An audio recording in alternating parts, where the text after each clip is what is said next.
Thought it'd be about time for my bi-weekly update. I've made some changes and additions to the garden. One of the first things I did was I went ahead and was looking at these peas, and they're not really doing well. These are those snow peas, and they don't do well in the heat and humidity. They kind of really slow down. And the aphids had just been, going to town on these plants. So instead of constantly nursing and spraying and carrying on, I went ahead and pulled those guys because they're not really going to produce very well for me at this point.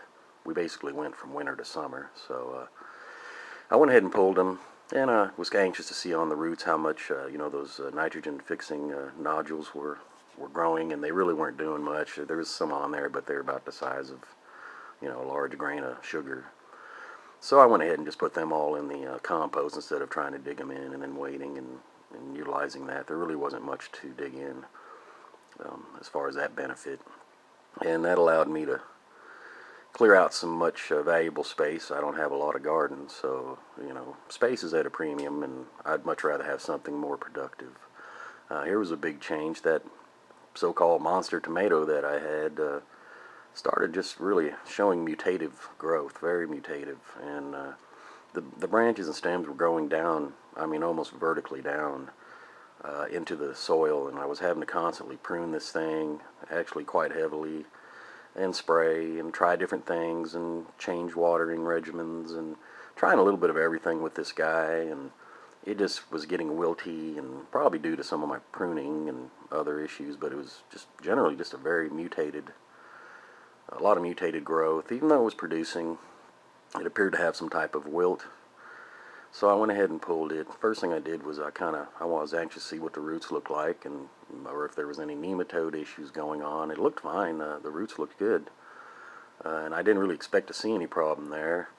The only thing I could think is possibly was a bacterial wilt, southern bacterial wilt, and there's a way to check that. You can take a section of the main stem and place it into a clear jar of water, of nice clean water, and you can place it down in there, and within just a couple minutes, you should, if there's a southern bacterial wilt issue, you'll see a mucousy looking liquid streaming out of the stem down into the water.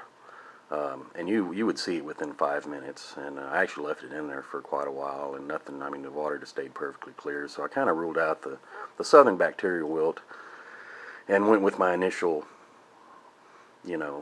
thoughts that it was just one of those plants that had a lot of mutative growth. I've had this before.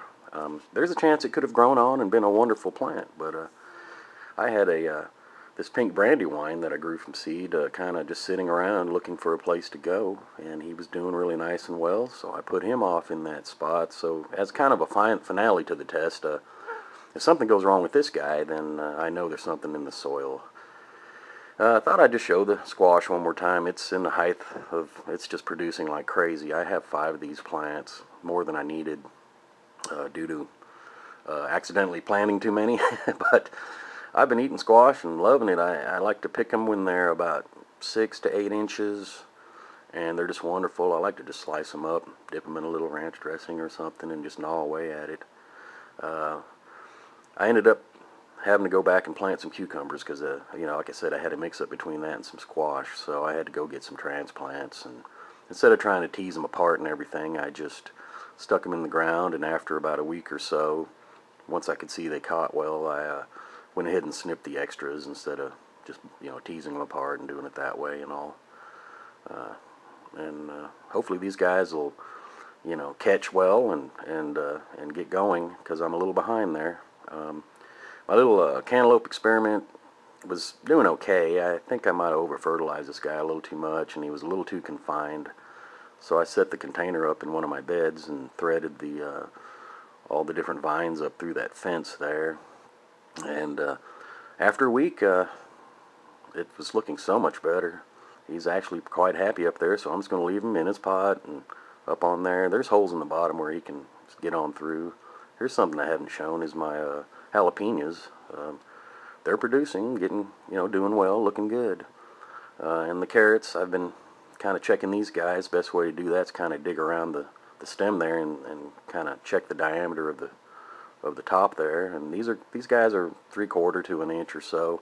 This was more of an experiment in this bed just to see how well they did. I didn't plant a whole lot, but these guys mostly are ready to pull. Of course, you can pull them anytime you want. I mean, if you like baby carrots, pull them when they're babies. But anyway, just a short, quick update. And me and my buddy Rebel just want to thank you for watching as usual, and we'll catch you next time around and show some other things.